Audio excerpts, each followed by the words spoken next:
Assalamualaikum warahmatullahi wabarakatuh. Bismillahirrahmanirrahim. Alhamdulillahi rabbil alamin. Wa bihi nasta'inu ala umurid dunya waddin. Allahumma sholli wa sallim wa barik ala habibina wa syafi'ina sayyidina wa maulana Muhammadin wa ala alihi wa ashabihi wa man tabi'ahum bi ihsanin ila yaumiddin. Amma ba'du. Bismillah, mari kita lanjutkan lagi belajar kita.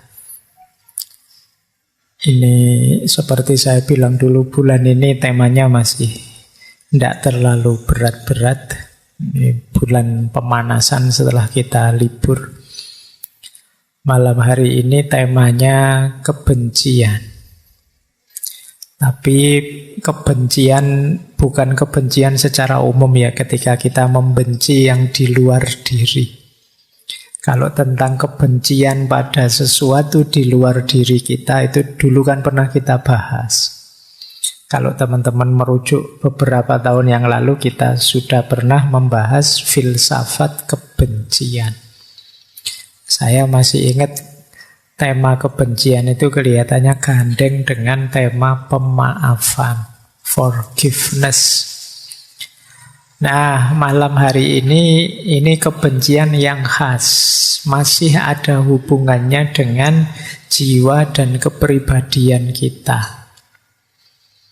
Jadi istilahnya kalau dalam dunia psikologis self-hatred atau self-hate. Benci pada diri sendiri. Ini yang seperti ini kelihatannya belakangan banyak. Apalagi anak-anak muda. Banyak yang stres, banyak yang depresi, banyak yang galau, kecewa dengan dirinya sendiri. Benci dengan dirinya sendiri. Banyak yang sudut pandangnya tentang dirinya sendiri selalu negatif. Nah, malam hari ini kita obrak-abrik itu ya. Seperti apa sih mentalitas yang benci diri ini? Baik, bismillah. Kita mulai saja biar tidak panjang-panjang pengantarnya. Ini melanjutkan kemarin. Ada quotes menarik. Self-hatred is worse than loneliness. Kebencian pada diri sendiri itu lebih buruk daripada kesepian. Kalau masih kesepian saja mending. Tapi kalau sudah benci dengan diri sendiri, wong diri sendiri kita itu kan kendaraan kita, wadah kita. Kok kita benci? Itu katanya John Irving, itu lebih buruk daripada sekedar orang yang kesepian. Kemarin kan kita definisikan kesepian itu sebagai sesuatu yang negatif. Itu pun masih mending daripada orang yang tidak suka dengan dirinya sendiri. Wong benci dengan orang lain yang di luar diri saja efeknya besar untuk hidup kita, apalagi benci dengan diri kita sendiri. Ya sebabnya nanti banyak. Tapi yang jelas ini yang harus kita waspadai. Ini membuat hidup tidak bahagia, membuat orang tidak bersyukur, membuat pokoknya kita kecewa dengan hidup kita. Baik, yo biasanya orang seperti ini, orang yang membenci dirinya itu yo sulit tersenyum, sumpek hidupnya. Antara ideal yang dia impikan dengan kenyataan dirinya itu berjarak. Mungkin kalian ingin jadi ini, jadi itu, tapi kok kenyataannya masih gini-gini saja. Itu kalian gelisah. Mungkin pernah saya ceritakan ya, beberapa kali ada teman yang rajin ikut ngaji itu gelisah karena ilmunya sekarang banyak, ngerti macam-macam yang ideal-ideal, tapi dirinya tidak berubah. Pak, saya itu ikut ngaji sudah puluhan, bahkan mungkin ratusan sesi. Saya generasi awal ngaji, Pak. Tapi kok saya gini-gini aja ya, Pak? Nggak ngefek ya, Pak. Ya kalau pas wayahe ngaji sih rasanya pengen tobat-tobat, pengen wosit. Tapi kok ya begitu keluar dari masjid ya balik asalin naik. Gimana sih Pak saya itu, Pak? Saya benci dengan diri saya, self-hatred. Benci dengan dirinya, merasa tidak berkembang. Ya biasanya kayak gitu kan, terus tak jawab untuk membesarkan hatinya saja bahwa enggak, sampean itu sudah berkembang lebih baik dibandingkan dulu. Dulu males ngaji, sekarang rajin ngaji. Itu kan sudah naik kelas sedikit. Dulu ngaji enggak paham-paham. Buktinya apa? Dulu enggak paham, dulu enggak gelisah. Orang tidak paham itu kan tidak bisa gelisah, wong tidak paham. Kegelisahannya ya hanya ketidakpahaman itu. Kebencianmu pada dirimu kan begitu kamu paham terus sadar, oh ternyata standarku masih di level bawah ya, ternyata ilmuku tidak ada yang hidup selama ini. Itu kamu lumayan sebenarnya sudah naik kelas itu. Jadi bahwa masih belum bisa dihidupkan semuanya ya wajar. Wong segalanya butuh proses. Pelan-pelan. Nah, ini yang sering digelisahkan teman-teman muda. Antara ideal yang ada di kepalanya dengan kenyataan yang dihadapinya tidak sama. Kalau itu tentang dirinya, terus dia jadi benci dengan dirinya. Aku itu loh, wong cuma ndak punya duit aja kok jadi segelisah ini. Padahal katanya kemarin zuhud, katanya kemarin uzlah. Wah, kayak opo tuh aku itu. Itu kita idealmu berjarak dengan kenyataan dirimu. Kayak wong kemarin sudah janji ndak banyak-banyak lagi buka medsos, tapi kok yo gatel pengin buka medsos. Begitu kamu buka terus nyesel sendiri, terus kamu marahi sendiri dirimu. Ini self-hatred. Baik, nanti kita lihat ya. Dunia self-hatred, kebencian pada diri ini mungkin kelihatannya sepele. Tapi kalau tambah lama, tambah kronis, apalagi terus jadi akut, bisa membahayakan dirimu. Tambah benci itu ya tambah merusak hidupmu. Yang jelas orang yang benci dirinya merasa dirinya rendah, low self-esteem, kebanggaan dirinya anjlok sudah. Dia jadi tidak pede. Mau apa-apa, wah nanti kalau keliru wong saya itu, kalau begini-begini tidak bisa. Mau ini, mau itu terhalang. Itu namanya low self-esteem, kebanggaan dirinya rendah. Yang kedua, self-deprecation. Self-deprecation itu mengecil-ngecilkan dirinya. Sebenarnya bisa sih ngaji dikit-dikit, tapi halah kemampuan ngaji saya itu rendah, Pak. Sebenarnya sudah bisa sih ngomong di depan umum sedikit-sedikit, kamu merasa, halah tidak ada apa-apanya, Pak. Jadi kamu punya kemampuan mungkin, punya keahlian, mungkin punya keistimewaan 1-2, tapi kamu anggap dirimu itu tidak ada apa-apanya.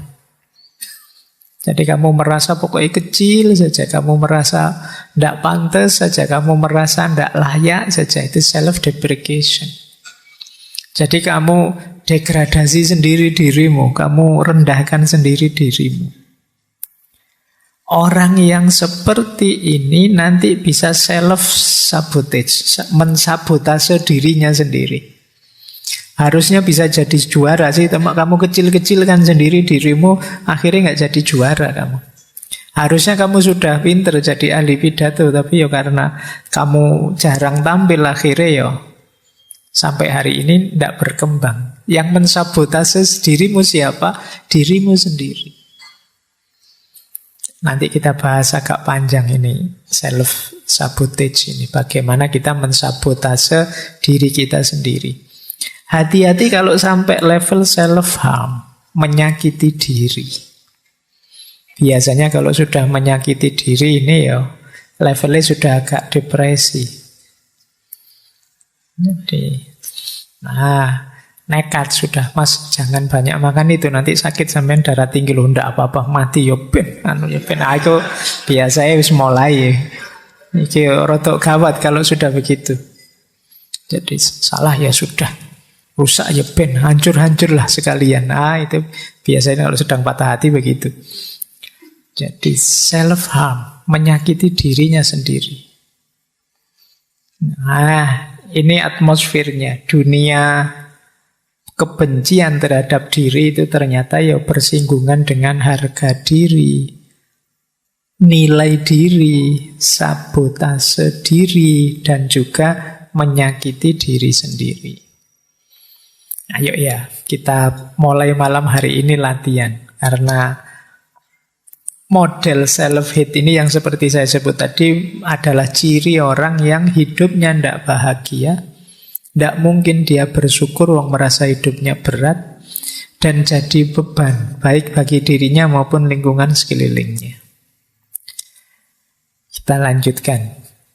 Nanti sebelum filosofinya, kita lihat ciri-cirinya dulu.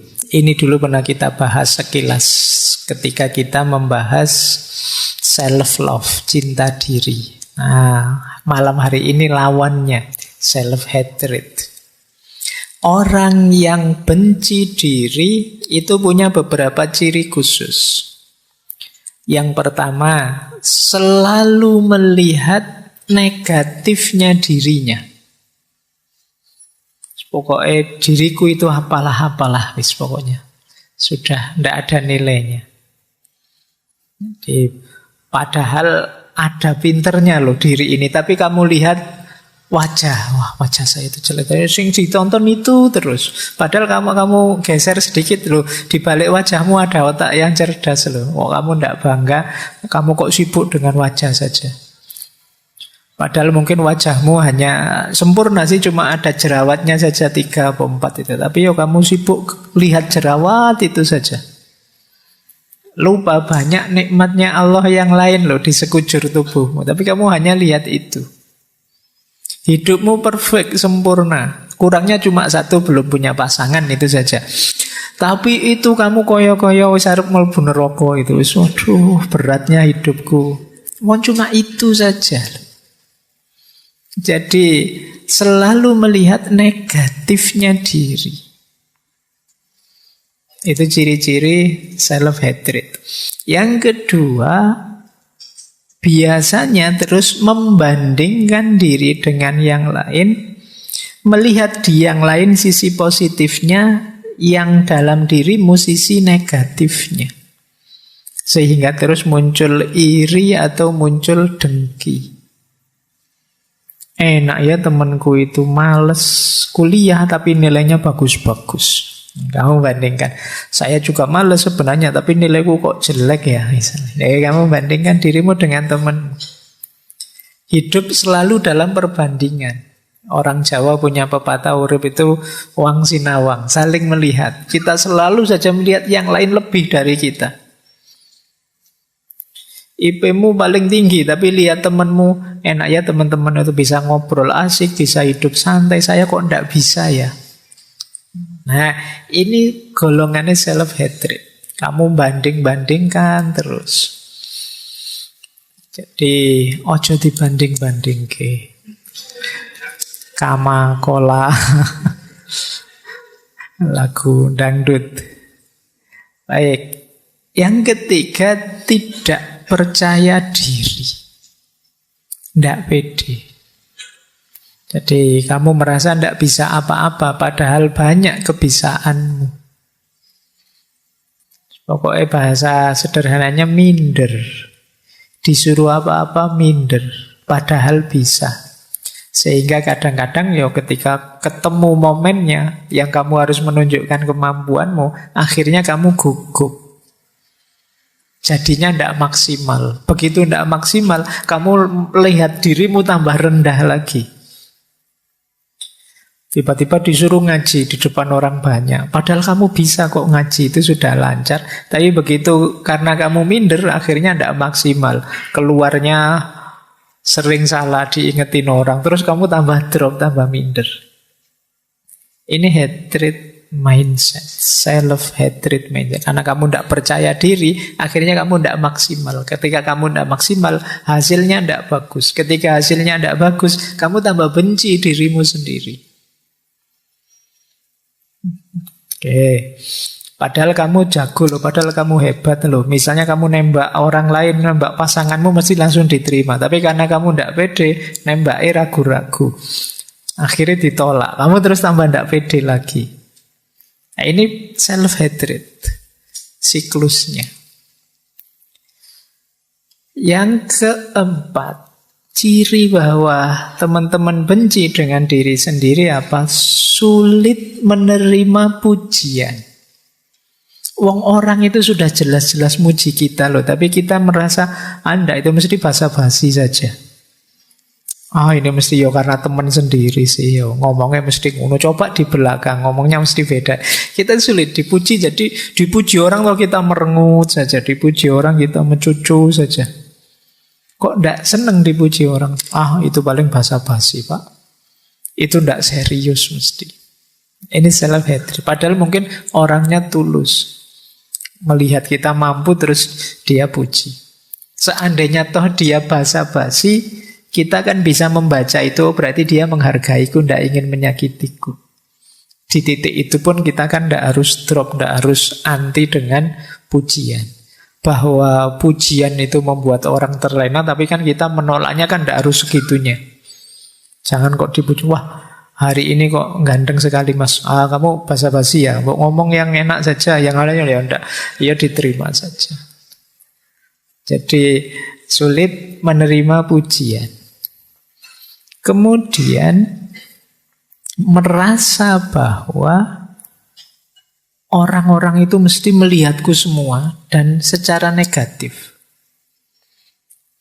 Jadi kalau pas jalan misalnya ada orang nongkrong pinggir jalan, ini lihat aku, mesti lihat aku nih. Bajuku ada yang salah enggak? Terus rambutku ada yang keliru enggak? Pokoknya aku kelihatan pucat enggak? Kamu bingung, merasa orang itu matanya lihat kamu semua. Dan kamu terus merasa kecil, merasa salah apa ya aku? Kurang apa ya aku?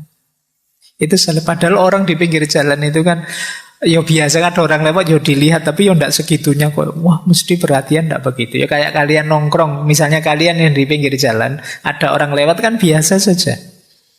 Ada temanmu lewat ya biasa saja, tapi yang lewat merasa nonton aku ya mesti, ngomong jelek ngerasani ya mesti. Kamu gitu curigamu.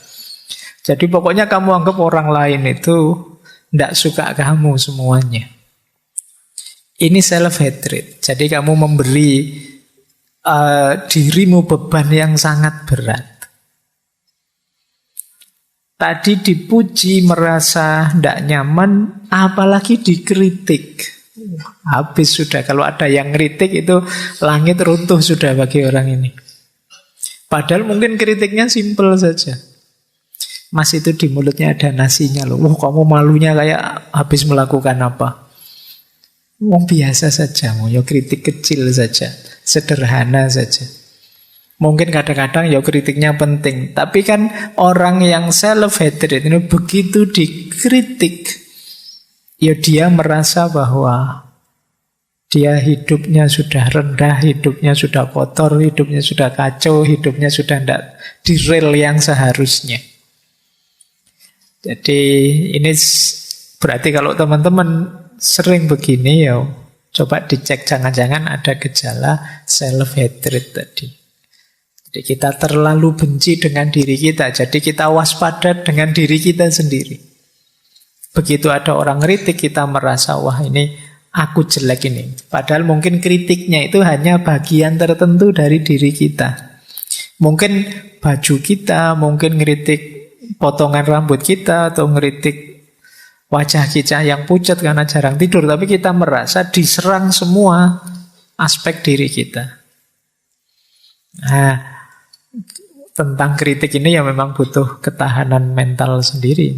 Tidak sembarangan orang senang dikritik. Tapi orang yang hatinya luas dan terbuka biasanya lebih mudah menerima kritik secara positif.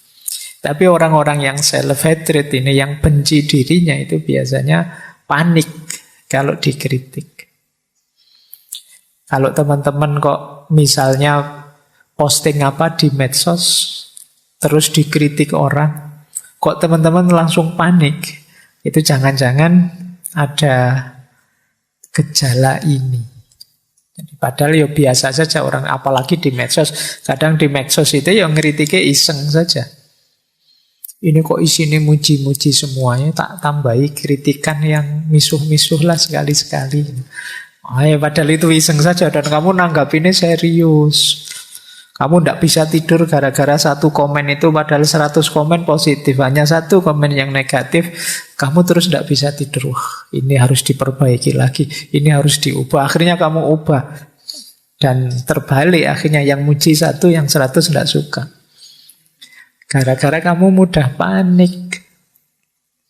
Nah, itu jangan-jangan kita agak self-hatred, benci dengan diri kita sendiri, sehingga salah kecil satu saja kita anggap salah banyak yang besar.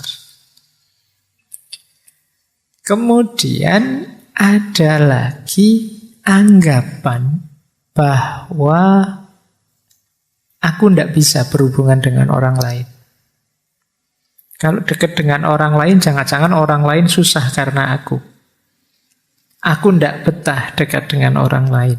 Nah, ini cara berpikir seperti ini ya, kemungkinan ada gejala self-hatred. Benci dengan diri kita sendiri, kita menilai diri kita terlalu rendah. Ini mirip minggu lalu ketika orang agak antisosial. Kalau bergaul, adaptasinya lama. Dia menganggap dirinya susah nyambung dengan orang lain. Nah, ini self-hatred mindset. Bahkan sampai yang terakhir tidak berani bermimpi macam-macam. Tidak berani bercita-cita tinggi.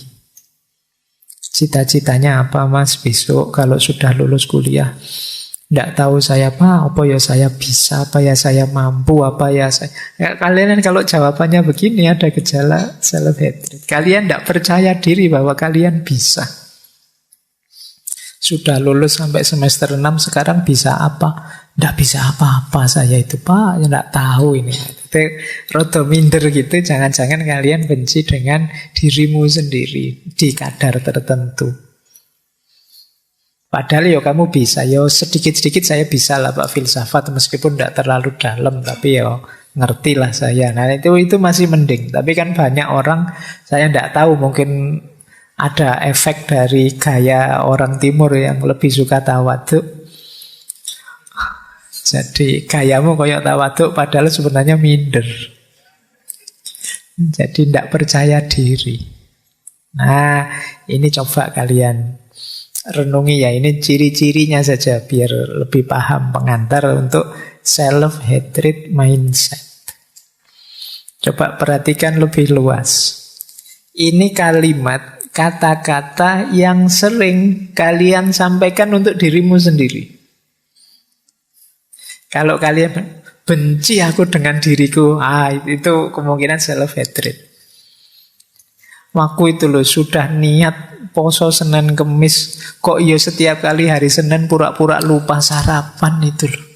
Benci aku dengan diriku.